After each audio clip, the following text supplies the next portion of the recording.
가장 위대한 판타지 영화 가운데에 반지의 제왕 3부작이 있습니다. 절대 반지를 파괴하려는 모험을 다룬 영화이죠. 저는 이 영화가 많은 이들에게 공감을 준 이유가 있다면 그것은 이 절대 반지의 운반자, 또 이 절대 반지를 파괴한 자가 가장 연약한 이들이었기 때문이라고 생각합니다. 이제 이 영화, 이 톨킨의 이 소설을 영화화 만든 이 소설에서는 호빗 종족인데, 호빗 종족. 이들은 이 중간 세계에서 가장 가냘픈 이들, 키도 1m 남짓하고, 또 무기도 다루지 못하고, 또 마법도 부리지 못하고, 뭐 하나 잘하는 거 없는 열등한 종족이었습니다. 그런데 놀라운 것은 이 영화에서 인간도 저 반지를 파괴하지 못하고, 또 잘생긴 요정들도 파괴하지 못하죠. 오로지 이 주인공, 이 프로도 베긴스와 샘 와이즈란 두 난쟁이가 임무를 이루게 됩니다. 영화 말미에서 이 영화 주인공 프로도가 낙담해서 이 땅바닥에 철퍼덕 쓰러진 적이 있었습니다. 그는 자기같이 나약한 자가 왜 이 반지를 운반해야 되는지 매우 낙담해 있는 상황이었습니다. 그때에 영화에 보면 이 갈라드리엘이라는 요정이 프로도에게 새 힘을 주면서 이렇게 말하죠. 이 의무는 바로 너에게 주어진 거란다.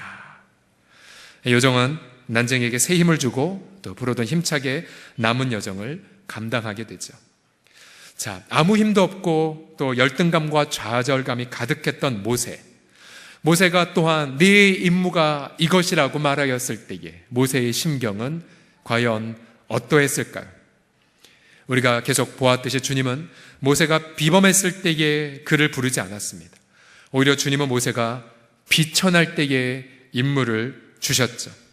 모세는 그 부르시는 주님 앞에 제가 누구인데 애굽 황제에게 갑니까? 라고 도망하려 했고요. 또 자신은 가도 저들은 나를 믿지 않을 것이라고 핑계를 대었습니다. 또 본래부터 자신은 말을 못하는 열등감이 가득한 자라고 고백했고 급기야 제발 보낼만한 자를 보내달라고 고집을 피웠죠. 그래서 우리는 이 또 다른 프로도, 또 다른 이 모세를 보면서 깊은 공감을 합니다. 왜냐하면 저와 여러분 모두도 모세처럼 이 부르심 앞에 주저하기 때문이죠. 한번 다 같이 자신의 가슴을 대고 손을 대고 이렇게 고백하겠습니다. 바로 제가 모세입니다. 라고요. 시작.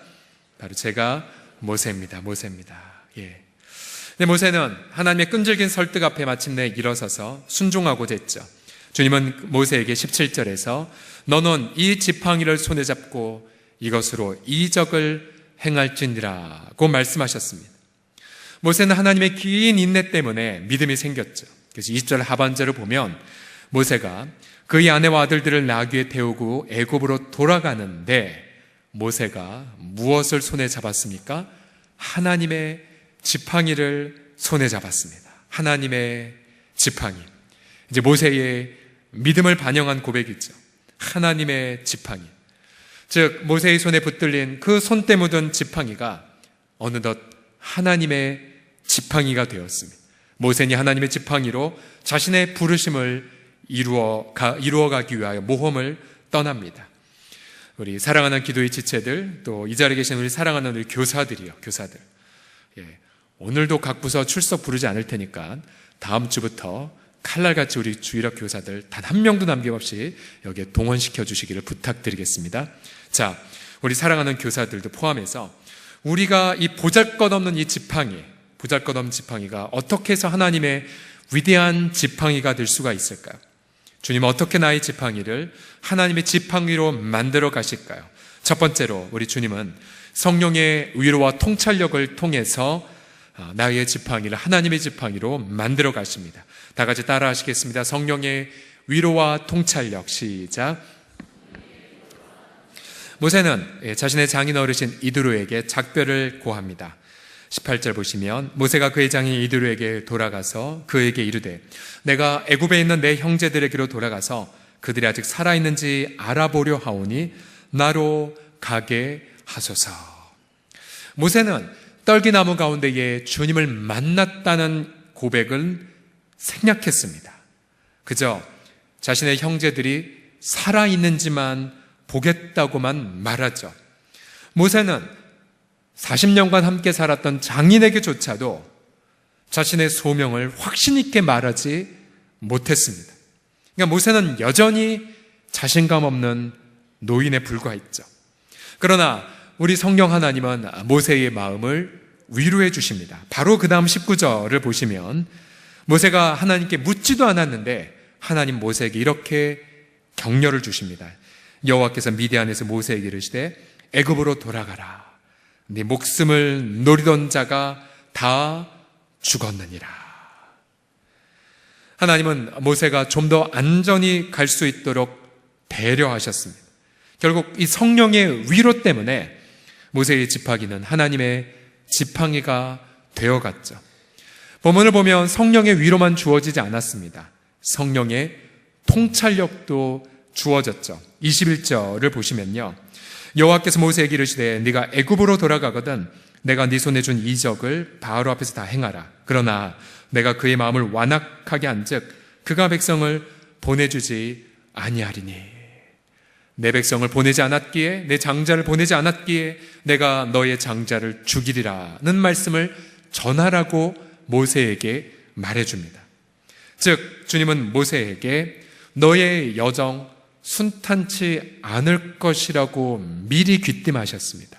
그러나 그 순탄치 않은 과정이라 할지라도 주님은 이 바로의 강팍함, 주님은 바로의 완고함마저도 자신의 주권 아래에 통제할 것이라고 미리 약속하셨습니다.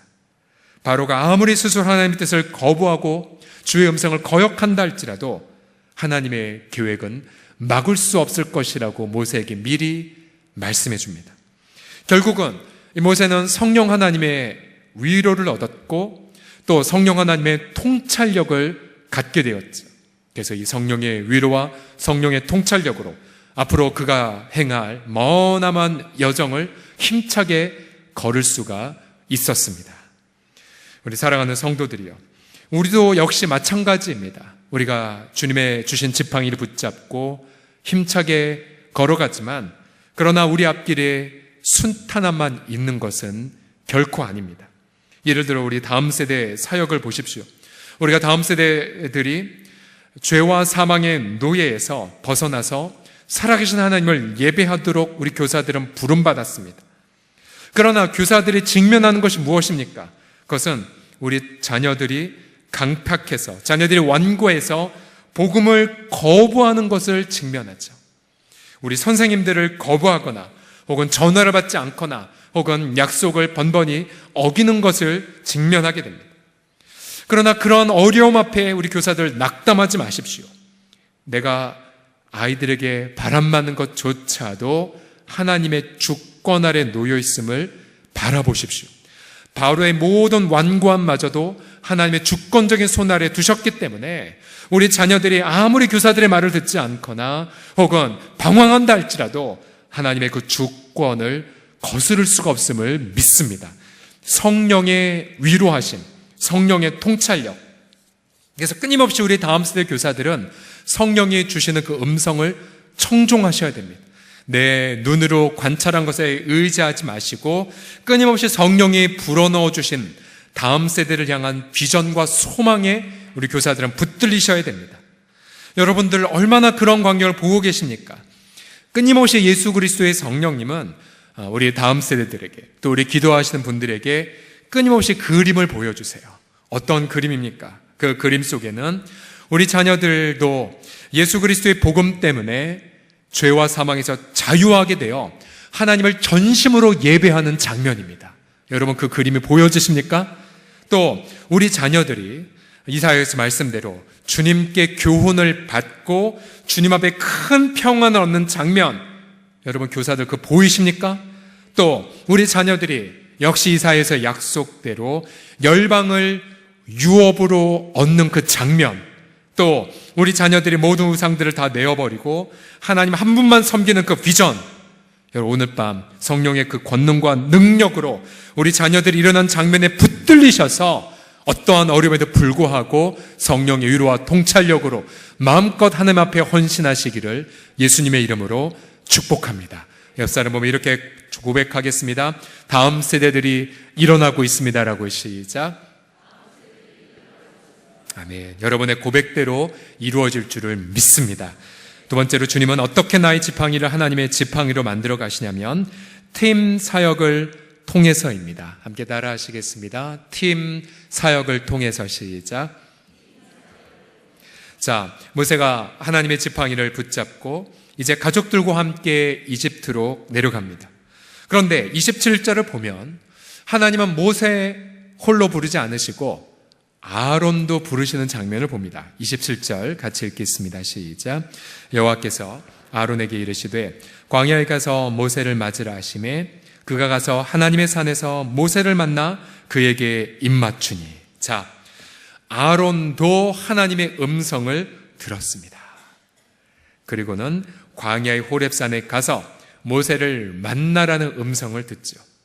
이제 모세가 가다가 아론을 만났을 때에 모세의 마음이 얼마나 든든했을까요? 40년 만에 만난 형님에 대한 반가움뿐만 아니라 자신도 하나님 음성을 들었지만 아론도 주의 음성을 들었다는 사실을 깨닫고 그는 벅찬 감격을 경험했을 것입니다. 이제 모세는 아론에게 자신의 들은 모든 하나님 말씀과 표적들을 전합니다. 둘은, 한 명이 아니라 둘은 부르심의 땅에 가서 모든 리더를 모으죠. 그리고 아론이 모세 대신에 30절을 보십시오. 누가 말했냐면 아론이 말했습니다. 아론. 모세는 자기는 말 못한다고, 대중 앞에 서면 벌벌 떤다라고 아마 말했기 때문에 이제 하나님은 아론을 동역자로 주셨죠. 그래서 아론이 여호와께서 모세에게 이르신 모든 말씀을 전했고 그 백성 앞에서 이적을 행했습니다. 백성들은 하나님이 자신들을 찾아오셨고 자신의 고통을 살피셨다고 감사하며 예배를 드렸죠. 결국은 모세의 손에 붙들린 이 손때 묻은 지팡이가 하나님의 지팡이가 될 때에는 결국은 팀 사역을 통해서라는 사실입니다. 다시 한번 따라 하시겠습니다. 팀 사역을 통해서. 시작. 팀 사역은 이처럼 서로의 약점을 보완하는 데에서 시작합니다. 모세가 자신은 본래부터 말을 못하는 자라고 말했고 하나님 말을 잘하는 아론을 그에게 동역자로 붙여주셨습니다. 만약에 모세가 혼자서만 사역을 하려 했다면 그는 결코 하나님의 지팡이를 휘두를 수 없었을 것입니다. 자, 여러분 명심하셔야 돼요. 하나님의 지팡이는 한 명에게 주신 것이 아니라 팀에게 주셨다는 사실. 그래서 독불장군은 결코 하나님의 지팡이를 휘두를 수 없습니다. 자, 또한 동역은 약점이 노출될 때 시작되죠. 우리는 보통 상대편의 약점을 보면 실망을 합니다. 그러나 하나님은 나의 약점 때문에 동역자를 보내신다는 사실을 기억해 주십시오. 그래서 여러분이 주일학교 부서이든 혹은 지역 공동체이든 위원회 사역이든 함께 섬기다가 서로를 향하여 허물을 보았다. 그러면 그때는 실망해서 떠날 때가 아니라 드디어 하나님이 나를 저분에게 동역자로 붙여주셨구나 라고 감사해야 될 줄을 믿습니다. 제가 사랑방과 함께하는 대신방을 하면서 느낀 감동이 이것이에요. 한 명 한 명을 떼면 정말 그렇게 눈물도 많고 고난도 많아요. 너무 힘드시겠다. 너무 어렵겠다. 그런데 이 지체들이 사랑방 교회 공동체에 들어가면 하나같이 다 강한 용사가 되어 있는 거예요. 그러면서 서로를 돌보고 그 공동체적 교제 안에서 시련을 멋지게 극복하고 오히려 그 속에서 감사를 고백하는 모습을 보면서 한 명은 약하지만 팀은 강하구나라는 것을 다시 한번 느낄 수가 있었습니다. 여러분 주일학교 사역도 마찬가지예요. 교육자와 부장단 동역해야 되고요. 부장단과 교사들 동역해야 됩니다. 교육자 혼자 슈퍼맨처럼 사역해서는 결코 안 됩니다. 저는 우리 주일학교 사역을 보면서 제가 은근히 타교의 자랑을 많이 해요. 예를 들어 여러 가지 우리 주일학교에서 하는 사역들이 퍽 많지 않습니다. 예를 들어 마카롱 어린이 큐티즘이나 어와나 사역, 어린이 전폭, 또 사랑방 소녀 신방 등 또 앞으로 펼쳐질 여러 가지 사역들 보면서 얼마나 장한지 몰라요. 근데 늘 고백하는 게 이거예요. 우리 주일학교 교육자들 팀워크가 좋다고. 여러분, 주님은 언제나 우리를 함께 부르신다는 것을 기억하십시오. 우리는 결코 혼자가 아닙니다. 내가 주의 음성을 듣고 있다면 지금 어느 누군가도 똑같은 주의 음성을 듣고 있는 거예요. 그것이 얼마나 큰 감격인 줄 아십니까? 며칠 전에 자꾸 어느 성도가 계속 생각이 났었어요. 그래서 전화를 했는데 연결이 잘 되지 않았습니다.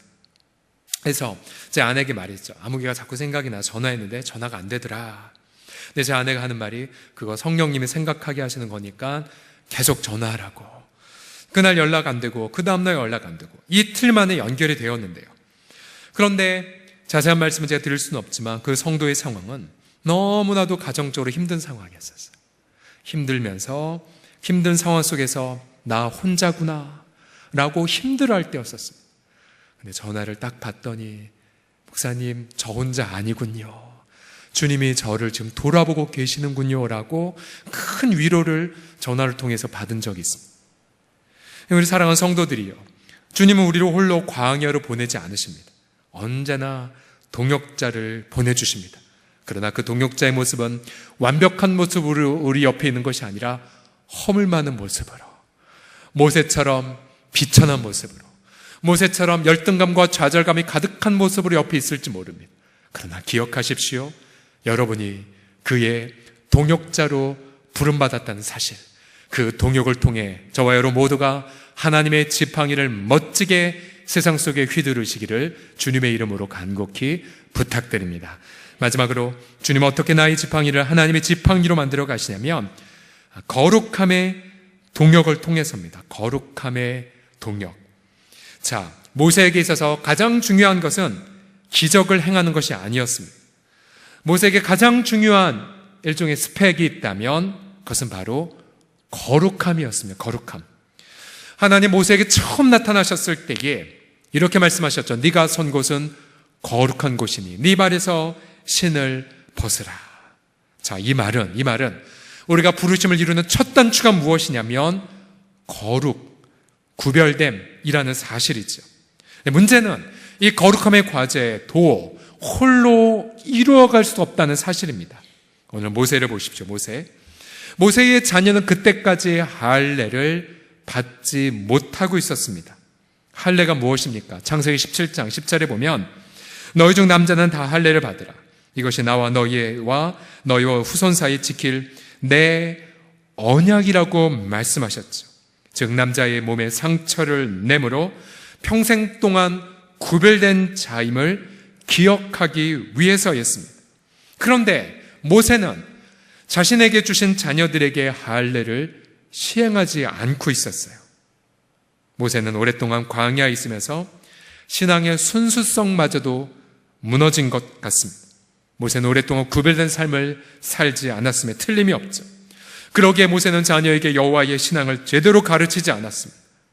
이에 하나님은 바로의 장자를 죽이기 전에 모세를 철저히 무섭게 다루기를 원했습니다. 24절을 다 같이 읽어보겠습니다. 24절 시작. 모세가 길을 가다가 숙소에 있을 때에 여호와께서 모세를 만나사 그를 죽이려 하신지라. 왜 하나님 모세를 죽이려 했을까요? 그것은 모세의 자녀들에게 할례 언약이 없었기 때문이었죠. 그 순간 모세는 깨닫지 못했고 모세의 아내가 즉시 일어나 자녀들의 할례를 시행합니다. 25절 26절을 보십시오. 모세의 아내 십보라가 돌칼을 가져다가 그의 아들의 포피를 베어 남편의 발에 갖다 대었습니다.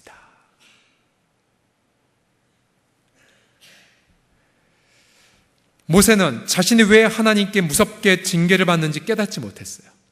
그러나 누가 먼저 깨달았습니까? 아내가 먼저 깨달았어요. 깨달았을 뿐만 아니라 이 징계를 해결할 해법도 아내가 먼저 깨달았어요. 모세는 분명히 언약 백성이었는데 모세의 자녀들은 언약 백성이 아닌 것처럼 살았거든요. 그래서 얼른 돌칼을 가져다가 자녀들의 그러한 아들의 포피를 베었습니다. 그리고 남편에게 갖다 대었죠. 만약에 그의 아내가 모세가 왜 징계를 받는지 깨닫지 못했다면, 또 그의 아내가 이 징계를 해결하는 해법, 즉 거룩함을 회복하는 걸 몰랐다면 모세는 어떻게 되었을까요? 그냥 광야에서 죽었겠죠. 하나님의 지팡이 한번 휘두르지 못했을 것입니다. 그래서 이 십보라는 아들의 그 포피를 베어 남편에게 던지면서 성경에 보면 여러 가지 우리 아내들의 바가지들이 나오는데요. 아주 고상한 바가지를 이렇게 내뱉습니다. 26절을 보시면요. 그때의 십보라가 피남편이라 함은, 그 전에 25절 보시면 당신은 참으로 내게 피남편이로다 하니, 피남편이로다 하니, 이는 할례 때문이었더라 라고 말합니다. 할례 때문이었더라. 결국 우리가 이 땅에서 경험할 가장 아름다운 동력인 바로 거룩함을 회복하는 동력입니다. 즉 나의 지체가 거룩함을 잃어버렸다면 그 거룩함을 일깨워주는 동력, 또 나의 지체가 만일 예배를 잃어버렸다면 함께 예배를 드리는 그 동력. 그래서 주님은 이 모세처럼 어리석은 나를 위하여 동역자들을 선물로 주셨다는 사실입니다.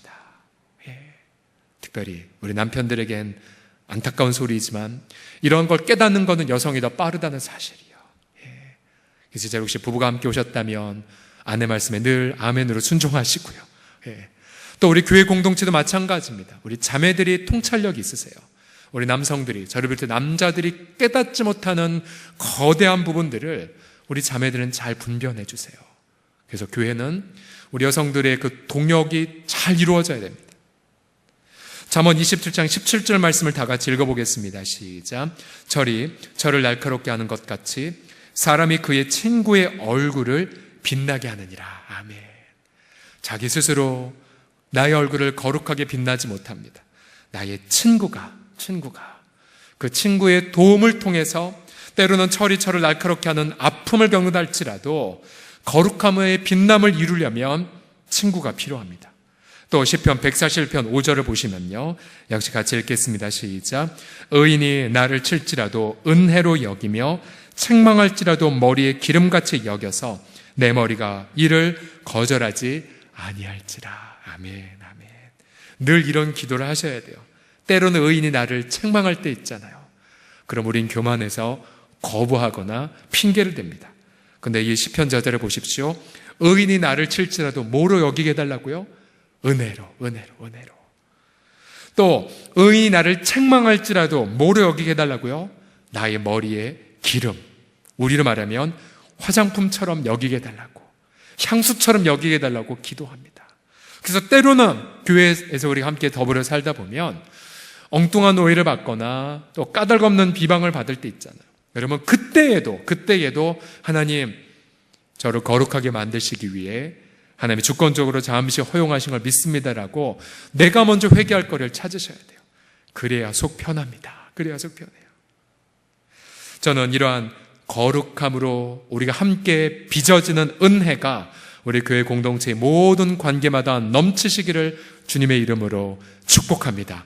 또한 우리 가정 안에서도 남편과 아내 사이에, 또 부부와 또 자녀들 사이에, 또 우리 모든 가족 관계 안에서도 함께 거룩함으로 빚어지는 역사가 가득하기를 주님의 이름으로 선포합니다. 부모를 쫓아서 만 12살의 나이에 미국으로 이민을 간 소년이 있었습니다. 이 소년은 영어는 알파벳밖에 몰라서 학교 생활을 제대로 할 수 없었습니다. 부모는 다른 이민 가정들처럼 세탁소를 차려서 밤낮 일을 했죠. 부모님은 영어를 몰랐기 때문에 학교에 가서 부모 상담도 받을 수 없었습니다. 이 소년은 외롭고 힘든 시절을 보냈습니다. 그때 이 소년은 정준영이라는 선생님을 만났습니다. 정준영이라는 선생님. 이 선생님은 이 방황하는 무수하게 많은 그 한인의 그 이민자들 청소년들을 모아서 복음을 듣게 하고 또 선교 합창단을 조직을 했습니다. 그래서 방황이 될 때마다 청소년들을 자신의 그 밴에 태워서 미국 전역으로 선교 여행을 떠났습니다. 또 이 청소년들로 하여금 한국어가 서툰 동생들에게 한국어를 가르치도록 했고요. 또 한국의 입양아들을 위한 잔치도 이 청소년들이 시작을 하도록 도왔습니다. 이 정준영 선생님은 1968년도에 미국으로 유학을 가신 분인데요. 엘리트 가문인데 안타깝게도 선생님의 두 아들 모두 다 중증 장애아로 태어났습니다. 그래서 그 너무나 고통 중에 기도하는 차에 하나님께서 자신에게 아주 특별한 부르심을 주셨다는 사실을 깨달았습니다. 그 부르심이 무엇이냐면 바로 고생하는 한인들과 방황하는 청소년들을 섬기는 부르심이었습니다. 그가 박사학위를 받을 때쯤이었기에 그가 학위만 받으면 정말로 앞날이 보장받는 상황이었지만 그는 부르심을 깨닫자 논문 심사를 앞두고 박사학위를 포기해버립니다. 그리고는 고생하는 한인들, 방황하는 청소년들을 섬기기 시작했습니다. 영어를 못해 불이익을 당하는 한인들을 위해 무료로 통역을 해주었고 또 그는 많은 한인들이 법정에 끌려갈 때 제대로 변호를 못 받는 걸 보고 변호사 자격증도 취득합니다. 그러나 그 변호사 자격증을 자신의 돈 버는 데 쓰지 않고 철저하게 봉사의 용도로만 활용해서 나중에 그가 변호사였다는 것을 장례식 때에 안 분들도 적지 않았습니다. 그는 평생 집도 없이 허름한 임대 아파트에서 가난하게 살면서 모든 것을 남을 위해 내주는 인생을 살아갔습니다. 20년간 미국 YMCA의 무보수 총무로 일하면서 무수하게 많은 제자들을 세웠죠. 그를 통해 수많은 제자들이 이웃을 섬기는 삶을 살았습니다. 앞서 제가 언급했던 이민을 가서 방황했던 이 청소년이 바로 이분을 통해 영향을 받고 아름답게 세워졌죠. 바로 이분이 누구시냐면 이 주일날에도 아마 제가 많이 얘기를 하겠지만 돈 걱정 없는 크리스찬이라는 책의 저자 데이빗 서라는 분이십니다. 데이빗 서라는 분. 이 선생님은 또 자신의 이 정준영 선생님께 받은 사랑만 생각하면 주체 없는 눈물을 흘린다라고 고백을 하면서 이 분조차도 선생님의 영향을 받아 만몬신에 방황하는 많은 크리스찬들을 자유롭게 하는 사역을 지금 힘차게 감당하고 있습니다. 우리 사랑하는 성도들이요, 우리 모두도 이 시대의 또 다른 모세로 부름받았습니다. 우리 모두는 우리 이웃들이, 우리 사랑하는 가족들이 혹은 우리의 자녀들이 여전히 죄의 노예가 되어 있는 장면을 목도하고 있죠. 우리가 과거의 나의 혈기로 혹은 과거의 나의 어떤 세상적 재능으로 해보려고 했지만 번번이 우리는 실패를 경험했습니다. 그러나 이제 떨기나무 가운데 계신 우리 주님은 다시 우리를 부르기 시작하십니다. 그러면서 내가 너와 함께하리라, 또 내가 너에게 동역자를 붙여주었노라. 그러면서 주님은 우리를 통하여 위대한 출애굽의 역사를 써내려가기를 기다리고 계십니다. 이제 저와 여러분의 손에 하나님의 지팡이가 있습니다. 우리 교사들의 손에도 하나님의 지팡이가 있습니다. 여러분이 하나님의 지팡이를 붙잡고 무엇을 이루어 가시겠습니까? 어떠한 부르심을 이루어 가시겠습니까? 기도하겠습니다.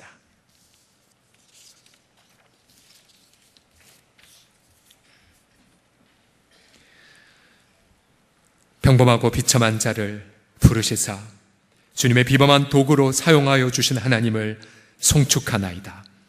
날마다 우리가 주 앞에 나아가 우리가 질그릇에 불과한 자임을 깨닫게 하여 주시고 뒷글에 불과하고 죄에 불과한 우리, 그러나 우리 속에 만물의 주, 우리를 위하여 죽으시고 부활하신 예수 그리스도의 이름을 두셨사오니 주님, 우리가 이 시간 전심으로 주님 한 분만을 사모하며 주님만을 붙잡게 하여 주시옵소서. 이 시간 지난 한 주간의 가정과 일터에서 비참한 실패를 겪고 고개 숙인 자들이 있나이까? 이 시간 주께서 우리의 모든 마음의 성령으로 위로하여 주시사 다시 한번 독수리가 날개치며 올라간 것 같은 새의 힘을 경험하게 하여 주시옵소서. 이 자리에 아버지의 다음 세대 주일학교 교사로 부름받았으나 여전히 반목양에 실패하고 있고 여전히 복음 전도도 하나도 이루지 못한 채 아버지 아래미어 낙담하고 있는 교사들이 있나이까? 그러나 이 시간 모세를 들어서 아버지 하나님이여 동역과 또 아버지 거룩한 자로 빚어가신 하나님을 바라보게 하여 주셔서 우리 가운데 기도하는 우리 모든 교사들이 이 시대의 또 다른 모세로 아름답게 세워질 수 있도록 성령이여 함께하여 주시옵소서. 우리 주 예수 그리스도의 이름으로 기도드립니다. 아멘, 아멘.